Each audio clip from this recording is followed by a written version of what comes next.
From Europe and the U.S. to Argentina, many voters are turning to politicians who promise a radical break with mainstream politics. Populists and nationalists curry favor with simplistic solutions for complex problems, ranging from inflation and inequality to migration and climate change. Bashing Islam propelled Dutch firebrand Geert Wilders to victory. Argentina's Javier Milei wielded a chainsaw to demonstrate his intentions, while Donald Trump promises to spend his first day in office as a dictator. Is outrage the new recipe for success?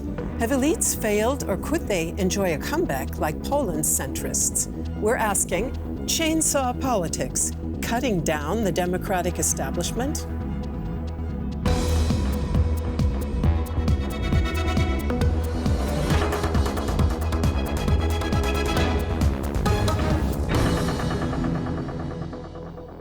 Hello and welcome to The Point. It is a great pleasure to greet our guests, beginning with Matthew Karnitschnig. He is Politico's chief Europe correspondent and based here in Berlin. And it's also a pleasure to welcome Rob Savelberg. He is correspondent for Germany and Central Europe at the Dutch newspaper De Telegraaf.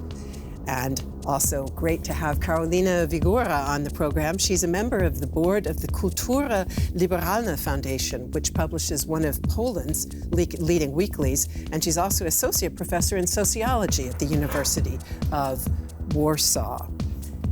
Next year, more than half of the world's population, 4 billion people, will have the opportunity to vote in places from the EU and the US to Russia, India, and Mexico. Matthew, what's your outlook when you hear that number? Are you concerned that the sum total of those elections could, in fact, pose a risk to democracy? No, I think it's a good thing, and I'm generally an optimist, and I think it's wonderful that so many people will be able to cast their votes in their various countries. I obviously think that the election in the United States is the most important of those elections. But I think it's a strong symbol of the enduring importance of democracy in our world, that 4 billion people will be able to go to the ballot box. Many of the populists and nationalists who, in fact, are on the rise elsewhere have taken a leaf from Donald Trump's book. Donald Trump is now running again for office. What's the secret to his ongoing appeal? Well, I would argue that Donald Trump took a leaf from some of the other populists around the world and during his rise to power. But I think that, there is this intangible aspect to his appeal that is very difficult for others to replicate, which is why so many have tried and failed. You have similar figures to him around the world, obviously, some of whom have come and gone. If you look at Silvio Berlusconi, for example, in Italy, he comes to mind, or Viktor Orban in Hungary is another one. But the thing that these figures have in common is that no matter what they do, their voters forgive them. No matter how many mistakes they make or how many times you can prove that they've lied or misled the public, they have this enduring appeal. There is something sort of magical about that, unfortunately, that is very difficult to combat. We all remember Donald Trump's statement that he could shoot someone in the middle of Fifth Avenue in New York and walk away from it, and no one would care. That's absolutely right. Rob, in your own country's recent election, a far-right candidate won the largest share of the vote. What would you say propelled Geert Wilders to success? What is the central appeal that he holds for so many voters? I think he listens very carefully to the needs of the people. Migration is a big topic in the Netherlands. I come from this country, and we've seen in the last decades lots of people came to the Netherlands. But let's say only in this year, 20,000 people came with asylum, and he thinks asylum is one of the biggest problems in the Netherlands. So 20,000 people is not that much. But we have a lot of other migration. For example, people that come from other countries in the world, to do the work from Eastern Europe, for example, from Poland, from Romania.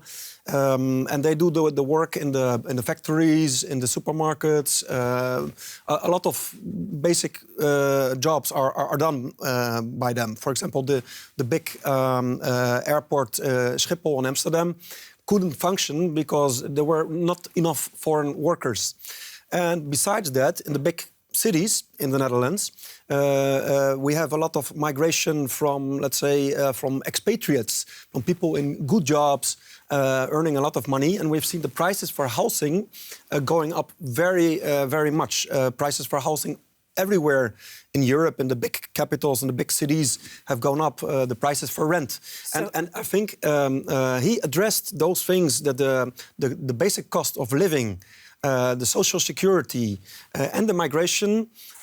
These are the big topics why he won, and he could better explain this than, let's say, conservatives, liberals, or social democrats in the Netherlands. The question is, will he be better able to solve it? Now, he will not do it alone. He needs a coalition. He wants to do it together with the liberals. And they said, yeah, we think about that.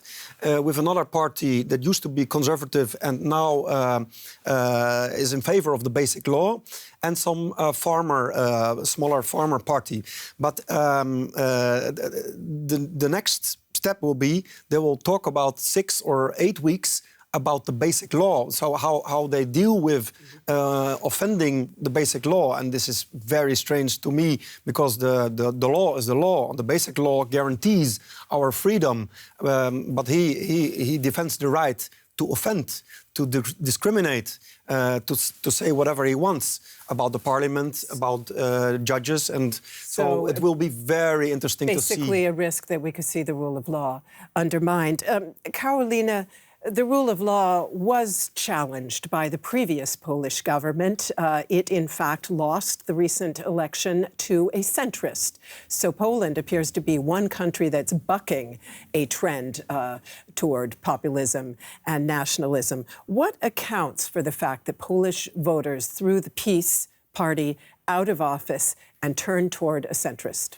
Many elements, and for those elements, Poland is right now seen as a ray of hope, right? The Politico magazine has just called Mr. Tusk the most powerful politician in Europe today. But it's interesting because actually his challenge has not ended, right? He has just started. And this is, I think, the biggest challenge here, that he actually didn't accomplish any goals so far. He will attempt to accomplish. But as for the winning in the elections, well, let's remember that there were many losers and many winners in those elections, because or also only losers or only winners, because. The Law and Justice Party has won the election, obviously with 36%, but they are unable to form the government. They were unable already. It has been already decided. So they were also a loser. And the coalition that was built by Donald Tusk obviously didn't win the elections because they didn't have any first place. But they were able to form the government, which has been just installed this week. So what basically caused it? Many elements. Briefly. Well, first of all, the turnout. It was a record in Poland after 1989. Let's just recall that in 1989, only 63% of people went to the ballot boxes. So people were very much mobilized on the side of the opposition. This is point number one. Point number two, international cooperation, especially with the European Union on the rule of the law issues. The fact that Poland was punished by its politics towards the rule of law, it was very important for how the people have defined what they would really like Poland to be. Last but not least, of course, is the leadership. It's the leadership itself. So Poland simply had a very, very experienced and good politician who has created this wide coalition, and thus it was possible to win with the national populists. Let's now take a closer look at one of the central forces that is driving the rise of the right, namely the politics of anger. From Argentina's new president to the United States' former one, stoking resentment against mainstream political elites is a tactic of choice. Newly elected Argentinian President Javier Milei describes himself as an anarcho-capitalist. He has promised a political and economic earthquake. Today marks the end of Argentina's decline and the end of a state model that benefits only a few while the rest of the country suffers. The right-wing populist plans on using the chainsaw method to enact change. Milei wants to radically slash state power, abolish the central bank, and introduce the U.S. dollar as national currency. He is skeptical of climate change. His opponents call him El Loco, meaning the crazy one. Milei's buddy, former U.S. President Donald Trump, is also vying for a return to power. If re-elected, he says he intends to rule as a dictator for one day on his first day in office. I want to close the border, and I want to drill. That's not. He plans to close the Mexican border and authorize oil drilling in nature reserves. Yet, Donald Trump has a real chance of winning the U.S. election next year. Right-wing, radical, and populist. What is behind the global success of so many dangerous politicians? And let me pass that question right on to you, Matthew, coupled with the question, is populist success about what they're doing right or about what the mainstream's doing wrong? Well, I think you could look at it that way, that it's about what the mainstream is doing wrong. I think it's really more related to the huge challenges that politicians, democratic politicians all over the world are facing, whether it is about the environment, whether it is about dealing with migration, whether it's dealing with poverty. These are huge challenges for which there aren't any easy answers. And then you have somebody like Trump coming in saying, well, I'm going to close the border. Well, good luck closing the border between the United States and Mexico, because we have a free trade area with Mexico. Also, there are many businesses and farms in the United States that rely on migrant workers to come over and work for them. So, you know, it's just not as simple as people like Trump are portraying it, which is why he wasn't able to resolve these problems the last time he was president, from 2016 until 2020. And yet there's still a lot of people who are frustrated with this situation, and they like his sort of strongman approach to things. And it's a similar situation in Argentina, and we'll see how that plays out. Migration, you mentioned it, Rob, is actually provoking very sharp dissatisfaction in many countries, not only the Netherlands or the U.S.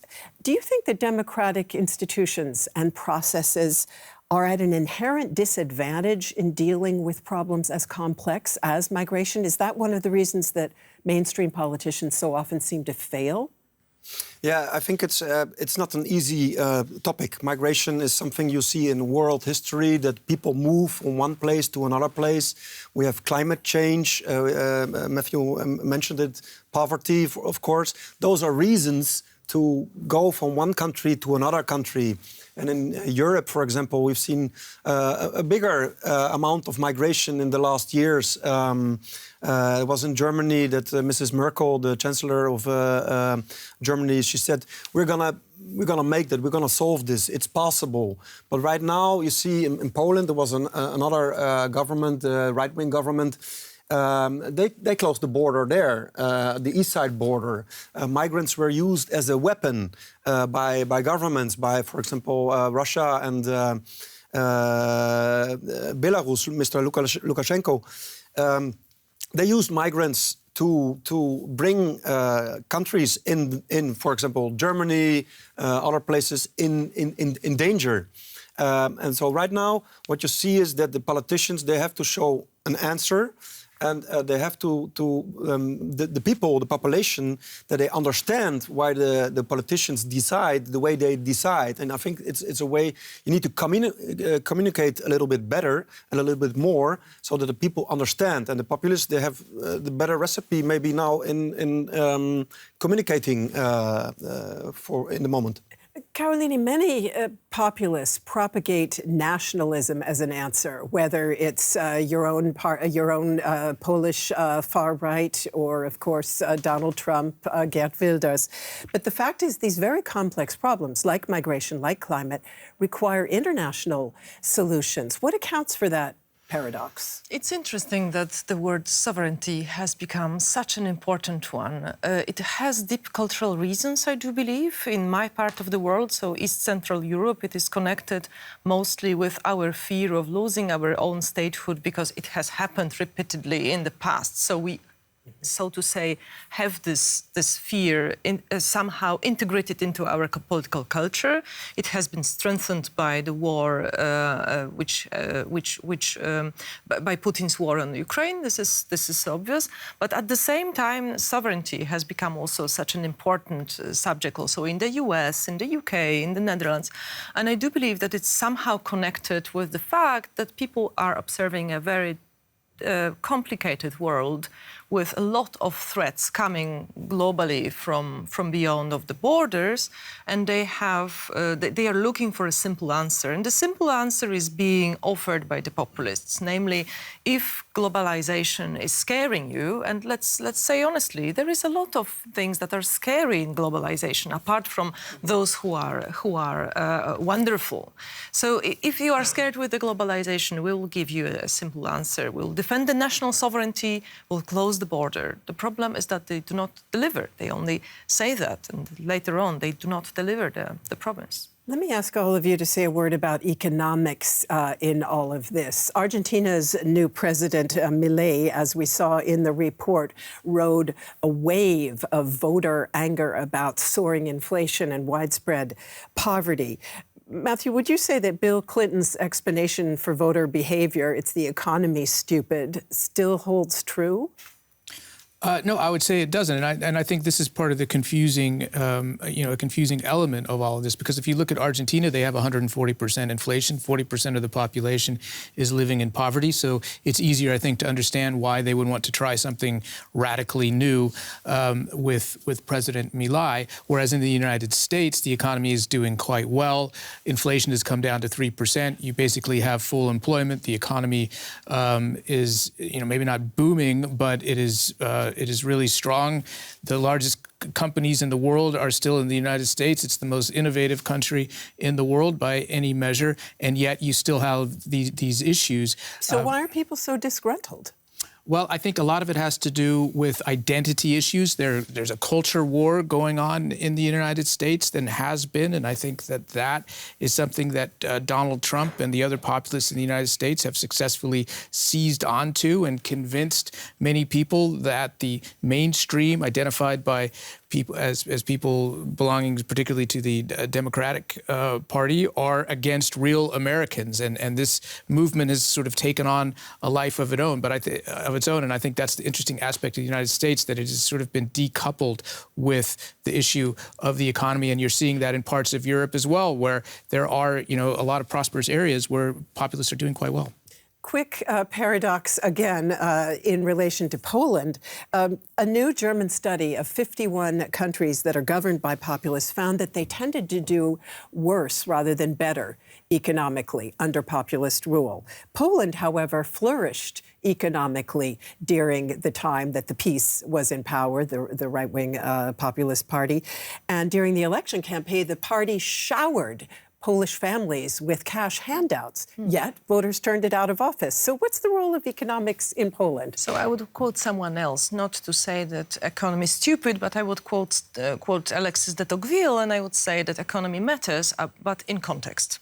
So in Poland, obviously, this has been a truly success story, and it has been really not the last 8 years. Actually, the past almost 35 years of Polish history, so after 1989, has been a success story. And I would risk to say that economy is far less important when it comes to the political changes in Poland than culture and social issues. Having said that, one must admit that economy in Poland after 1989 has been very well reformed. These reforms, the reforms of Leszek Balcerowicz, had also tremendous costs. The costs were not sufficiently discussed during the first part, the first 25 years of the transformation, and this is perhaps why PiS won in the first place, because some issues were simply not addressed. Peace has addressed all those issues. The feeling of loss, the deep change that Poland simply underwent. But now, after those 8 years, I do believe that it was like a kind of therapy. You might also see it from that point of view. And we are somehow ready already to integrate the story of the transformation into the Polish success story. So let's take a closer look now at the example of Poland and the pushback that we saw there against the forces of populism and nationalism. The victory of Donald Tusk's centrist civic platform party in Poland's parliamentary election this fall is being viewed by some as a sign of hope for democracy. Democratic, European, and now serving prime minister. Donald Tusk takes power once again after 8 years of right-wing populist rule. Poland has won. Democracy has won. We have removed them from power. A year ago, nobody would have believed it. The PiS government tried everything to maintain its grip on power. State television attacked Tusk daily, depicting him as a traitor to the country, while claiming that he represented the interests of Brussels, Berlin, and Moscow, as opposed to Poland. By contrast, Tusk campaigned tirelessly for Europe and the rule of law, promising to reunite the Poles. But during his last term of office 9 years ago, Tusk also advocated for a radical liberalization policy that cost many people their jobs and drove them into the arms of the PiS. This is one reason why the country remains divided. Another is that many positions in the judiciary, media, and financial authorities will remain occupied by loyal PiS supporters for years to come. Now, Donald Tusk's mission is to restore the rule of law. Is Poland's change a beacon of hope for other countries? What would you say to that, Karolina? Do you think that Poland's that the centrist success in Poland will encourage moderates elsewhere? That's a very good question. I would like to stress that the success of the civic coalition and the broader coalition in Poland should not affect our sobriety. So we should really, somberly, look at the other countries and realize that not in every case the future is so optimistic. So Poland is a ray of hope, but it doesn't have to be repeated in the other countries.